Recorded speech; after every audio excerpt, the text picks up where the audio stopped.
Explorations. Probing global diversification. We travel the world so you don't have to.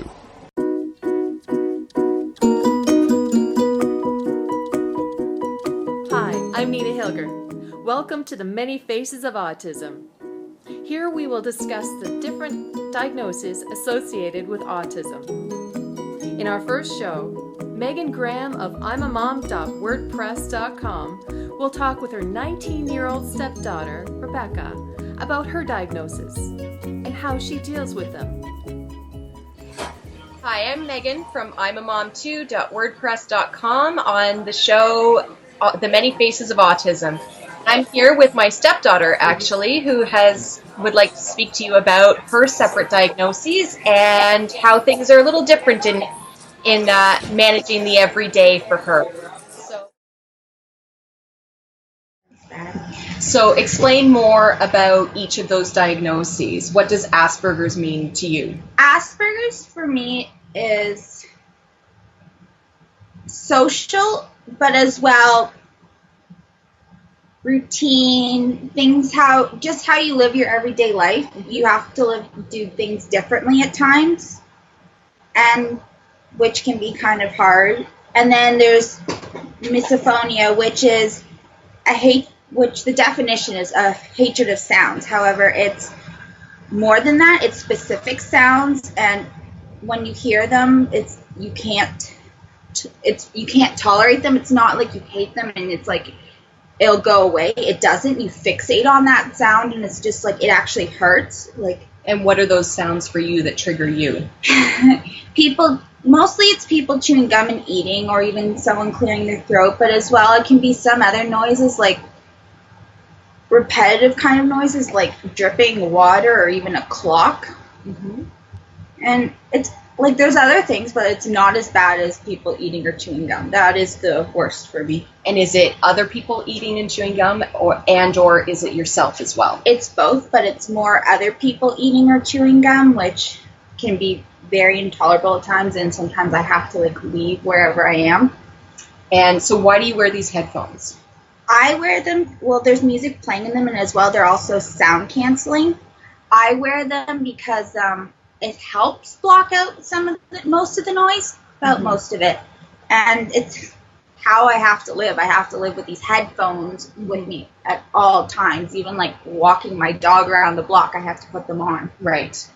And so explain as well how depression affects you. Like every minute of the day. Mm-hmm. I know now it's being talked about a lot more, but it's just like there's such a stigma to it. But it's like the way you just live and everything. And does it become overwhelming for you on a daily basis? Yes. And is there any kind of a trigger for it, or it's just always an undercurrent there? It's always there. Like even if you're at your most happiest, like when I went to the aquarium, I was really happy, but it's like it's still there. It's kind of like creeps there. Right, and you can never get away from the misophonia aspect either. No, never. Yeah. Now, tell me about, or explain to everybody what the journey was. So how it started, how it changed for you. I think ever since I was little, because as well, I'm also diagnosed with learning disabilities. Mm-hmm. So in school, it was really hard because I couldn't read at the normal level others could. Right. And that was a challenge. But then, doing homework, what would take someone 30 minutes would take me over 2 hours, and screaming, yelling with my mom because it's so stressful. You know what I'm talking about. Well, I'm seeing it in my daughter now, so and in your sister, so. And so then, mainly in middle school was when the sensory stuff really started to happen. Like in grade 6, it was like, what, you could hear things. It's like, why is that person chewing so loudly? And you just get kind of shaky. But then it's like, it wasn't as bad, but it really, in grade 8 and the summer between grade 8 and grade 9, that was horrible, because it's like that's when it really came, and it's like it just happened, and it's like all you hear, every single noise you hear, it's like, what the heck, where is everything? And So you're trying to find that. You have to. sign Like if you as don't well. if you don't find where someone is eating or chewing gum or something, it's like you can't do any. You have to find it. It's like OCD. Yeah. And then like in the summer, that's before I moved to Toronto. It was like I went to actually that's when I really started wearing headphones a lot, because especially when I was at a swim camp, a summer camp, I had to wear my headphones with me at all times, and like I kept getting in trouble by some of the counselors. And it's like, I can hear you talking. Yeah. It's not a problem. Yeah. But then in grade 9, when I went to, of course, high school, and then I was also in a new city, so new people. In classes, I didn't have headphones on until after Christmas. And even then, that caused a lot of problems because, like, teachers were so mad. Yeah, and people would think that you're not able to hear them, even though you actually can, because you've got the volume of the music down low enough to be able to hear. Yeah, and they just get so mad, and other students would be like, why does she get to wear headphones? But it's in my IEP, which is a... individualized education plan. Yeah. Yeah. So by law, they have to accommodate to that. But even now, you still have teachers that are not happy about it. Like, I had one year I had a supply teacher that actually threatened to take my headphones and throw them across the room. And it's just like, that's really hard. And then because you're seen as different when you're the only one with headphones, and then everyone... And the headphones are cool, right? Like all the high school students want to be wearing them in class. They're cool, but when they're only if they're, first of all, Dr. Dre, these are Bose, which I like these better. And as well, like, why is this person special? But it's not special. Like, it's nowhere near special. Can't function. You're trapped in like a small little room that you can never leave. Yeah. And that's the same with like Asperger's. You have things differently. Like, especially for me, if routine is, I am lost when routine is out. Is thrown out the window. Especially in school, like this year, well, actually in the past several years, when I don't find out when there's assemblies until the day of the assembly. Which I can't go to assemblies because it's too hard to be in that place. So why is that too hard? I'm going to interject there. Why is that too hard? Explain what that means. Why is it too hard for you to go to an assembly? Oh, because there's so many people and most of them are chewing gum. Like, I can actually, like... Because you can individualize each person in that room, that's the hundreds of people that are in the assembly, and you can individualize which one and how many people are chewing gum. Yeah, like last week there in my anthro class, there was environment. In my environment class, there are 25 out of 32 people chewing gum. And you can hear each rhythm that they're all individually keeping while they're chewing. Yeah. And it's like a Mack truck going through your head. Pretty much. Your head's going to explode. Yes. Yeah, well, not just that. You get so anxious and, like, you start shaking and, like, you're about to cry. It's, like, that bad. And you just have to leave, which is what really good. I have the resource room at my school where they know me off by heart, and I'm in there constantly. And it's funny because there's a little room in there. They actually call it the Rebecca room. Oh, really? Because I'm in there all the time, and it's like my own little area. So why is that room safe for you? Because there's no one in there.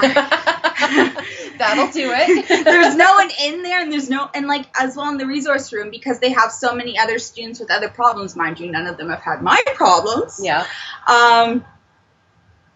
So basically, it's a room that removes all of the external stimulus so that you can calm down.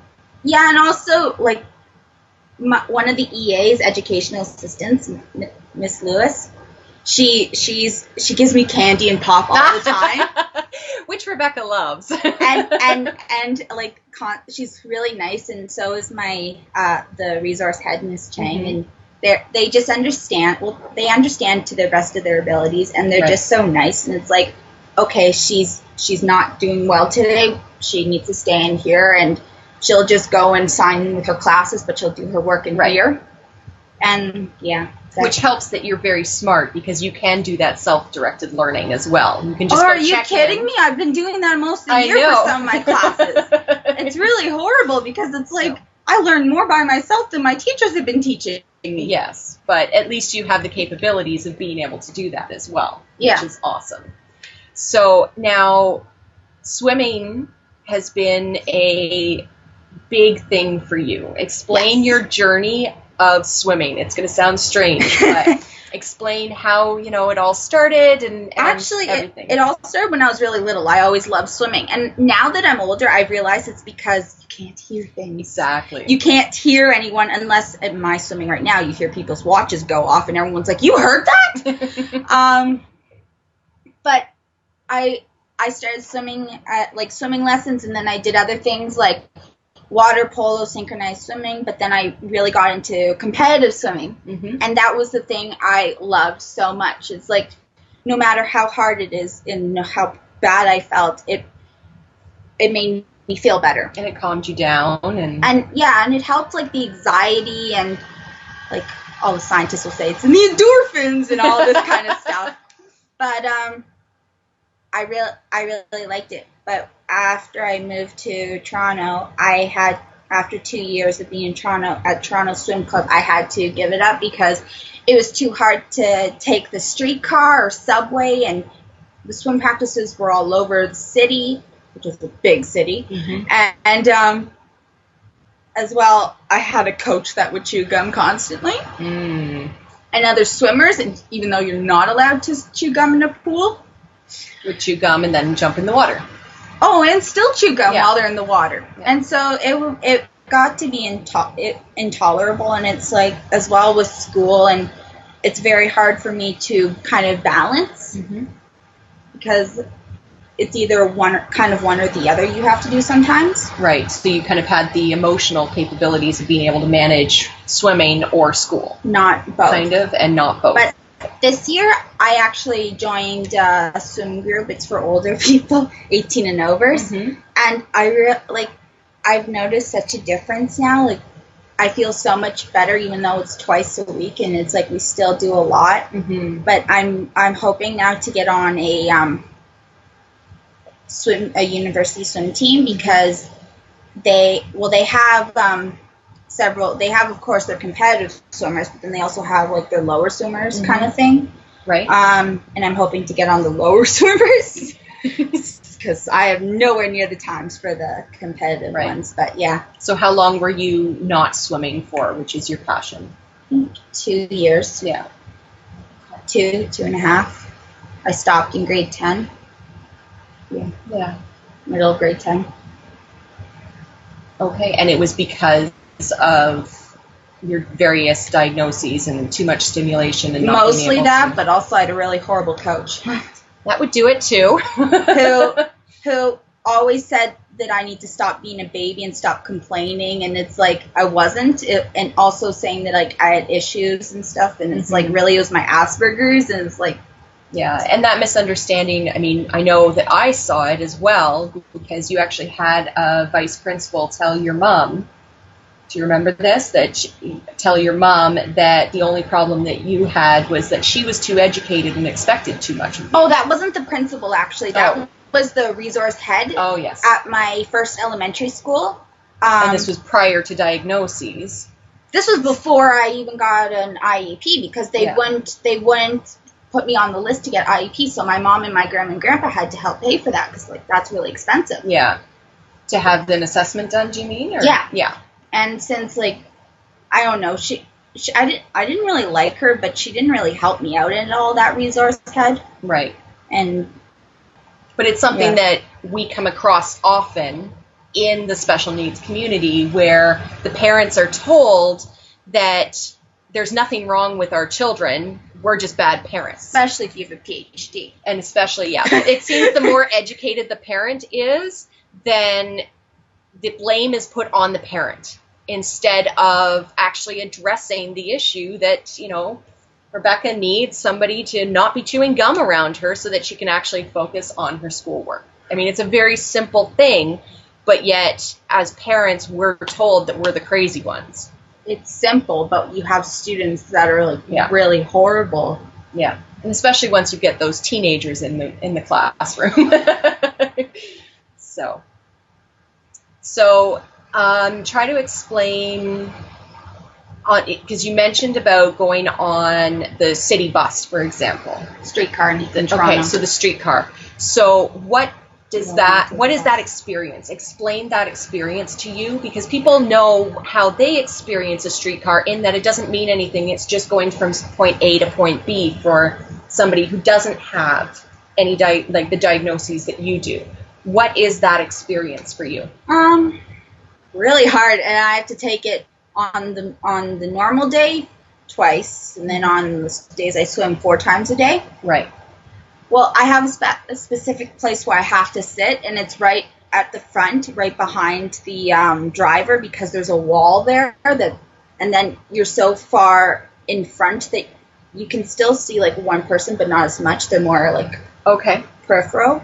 Right. And then I have my hood up, covering the peripheral vision, where you can see the person, and my music blasting, and even then it's like, it's horrible, especially when you have so many people on, and it's not just because of the sounds, it's also, I don't do well in crowds. I get extremely anxious, especially on streetcars when it's so packed.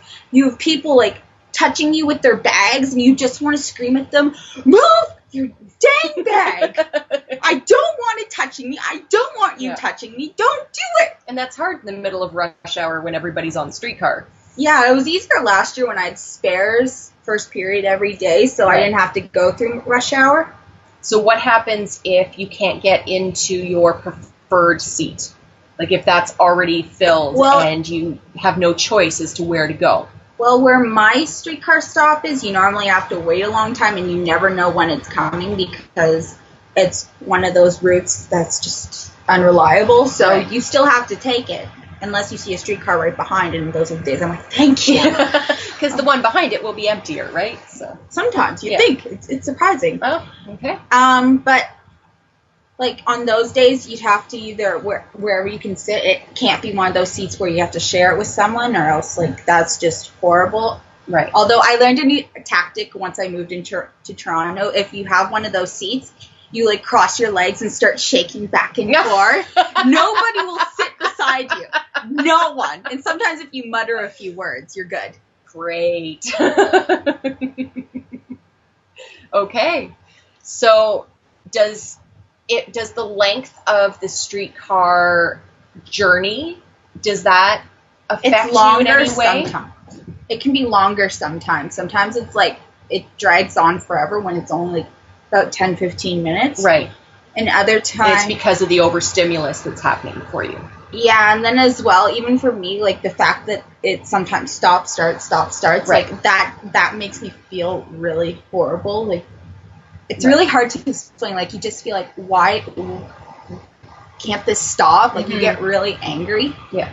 Because I can say when you were younger, a lot of the things that Rebecca was talking about was feeling car sick often. Still do. And you still do feel car sick. Even but worse. Also she would always complain that we were chewing too loudly when we were eating just a regular meal. And honestly, we were like, what are you talking about? We are not chewing loudly, but it was just the amplified sound that you were starting to hear when you were much, much younger. Yeah. And so now, of course, now that we know all of this, it all made sense. But it was even little things like you couldn't walk where you could feel the grass on your feet because it was too prickly for you. Oh, and also because I'm allergic to grass. Yeah, and then finding out you're allergic to grass as well. But it was just this little bit extra of overstimulation for certain sensory experiences that everybody does. Like I will go and, I'll go and lie down in the grass. And Rebecca, there you go. Rebecca would make that face. And I never understood it until we started on this journey of the autism spectrum, because Asperger's is part of the spectrum. And so once the diagnosis happened, everything made sense, and we all understood why she was complaining that we were talking too loudly and why you couldn't handle the assemblies very well and all of this stuff. So looking back, hindsight is 20/20 and it all makes sense. But so now it's just kind of the way that things are, and we just adjust daily living accordingly to be able to try to make it as less overstimulus as possible for you. So Is there anything else you wanted to share? I think, well, you're saying about how when everyone found out, and it made sense to people, but it's like lots of people had to do a lot of research and Yes. like thinking and all that. Like, for my mom bought well, actually, she told my grandma and grandpa to buy this book on Asperger's. I forgot what it was called, but my grandpa actually read the whole thing every week, because he calls me every day on Wednesday at a certain time, and it's like every week he would tell me what he read and all this other stuff, and it's just like that meant so much to me, because it's just like, You're trying to learn about me. yeah, and it's like he's not exactly the kind of person who can just change. You have to like slowly go at it. Yes. And not to be offensive to my grandpa. Like, No, of course. He's awesome. Yeah. And even with my grandma, my grandma understood it more quickly than he did, but he kept reading it, and now it's like when I go there or when they come here, it's like they understand why it is I can't eat dinner with them, or sometimes I do actually when I go there, because it's like I try and put up with it, and it's very hard, but it's like, because most of the time you go in a different room than like the family meal. At my house, I have the whole basement in my house. It's all mine except for the laundry area and the closet. So everyone eats upstairs. I always have to eat in the basement. Sometimes, like on special occasions like Christmas and that, I eat on the main floor with everyone, but that takes like a lot of getting used to and thinking over everything and just like mentally preparing yourself for it. Yeah, like that's what I have to do when I go on trips. When I went to Florida, I had to do that, and that was like so hard. Yeah. But so the you not eating with the family isn't a teenager, I'm just gonna go and be surly in the basement kind of thing. It's actually a coping mechanism for you. Yeah, and everyone, when they find out, they're like, "Oh, you're so lucky. You don't have to eat with your family." It's like, are you kidding me? No, I want to eat with my family. I want to eat with them. I want to like be socialized, but we don't like at the table and all this stuff. And it's like we don't go, "Oh, thank you for cooking," and we go our separate ways, because like, and I think like I feel bad for my mom, because it's just like that's such a normal thing families do, and it's like we can't do that. Yeah. So as a parent of 3 kids with different needs and on various ends of the autism spectrum, my job as their parent is to be their advocate, especially when my son was much younger and was completely nonverbal for many, many years of his life. Our job as parents is to be the advocate, to stand up for what our kids need to be able to be successful in anything that they do, both in school and in life. Because if we don't stand behind them and help them get those supports, then nobody else will. We are the ones that love them, and we are their biggest advocates. If you need any information about any kind of special need, not just the autism spectrum, if I don't know it, I will pretty much be able to help you find the information and be able to talk to your doctor in a language that they understand. So please check me out at imamom2.wordpress.com. Thanks for watching this part of many parts, The Many Faces of Autism. Thank you to Meghan Graham of imamom.wordpress.com and her stepdaughter Rebecca for sharing her experiences with us. Please come back and see more of our shows at Dzintars.com. Bye for now.